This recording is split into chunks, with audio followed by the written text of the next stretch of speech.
ఈ పూర్తి ఇది నేషనల్ ఇష్యూ అయిపోయింది. ఇప్పుడు మీరు చెప్పినందుకు ఇంత డీలిమిటేషన్తో సీట్ల ఇష్యూ కాదు, కానీ నేషనల్ యూనిటీ ఇష్యూ. ఇది ఒక ఉద్యమం రకం మీదకి వస్తుంది. చాలా గర్వం ఫీల్ చేసుకుంటూ నేను చెప్పే మాట ఏంటంటే, దీనికి లీడర్షిప్ కథానాయకుడు స్టాలిన్ అయినప్పటికీ అక్కడ హీరోగా ఎమర్జ్ అయింది రేవంత్ రెడ్డి. నేను ఆయన మాట్లాడిన మాటలు, ఆ ఎసర్షన్ ఎట్లంటే మా కాంప్రమైజ్ దీంట్లో లేదు, మేము మాత్రం దీంట్లో ఒప్పుకునేది లేదు.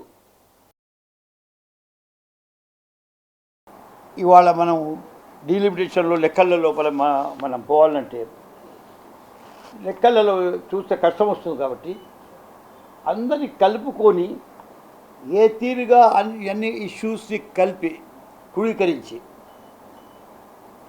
ఒకటి పాపులేషన్ బేసిస్ మీద మనం డివైడ్ చేయాలనుకుంటున్నాం. లేదు మేము ఎక్కువ పైసలు ఇస్తున్నామా కానీ మాకు తక్కువ మంది రిప్రజెంటేషన్ ఉందనేసి మనం ఫైనాన్స్ కమిషన్ని ఛాలెంజ్ చేస్తున్నాం. ఇప్పుడు చెప్పినట్టు ఫెడరలిజం లోపల ఇష్యూస్ ఛాలెంజ్ చేస్తున్నాం.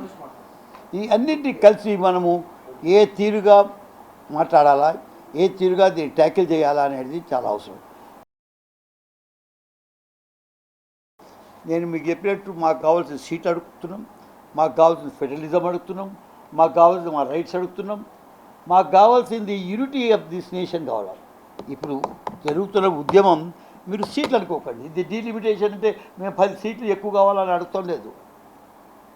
మా స్టేట్ నేను అడుగుతున్నాను, యూనిటీ అడుగుతున్నాం. యూనిటీ ఏంటి? ఒక రెస్పెక్ట్ ఫర్ ఈచ్ అదర్. మనం ఎప్పుడూ ఒక్కటి లేవు. ఈ దేశం మల్టీనేషనల్ నేషన్.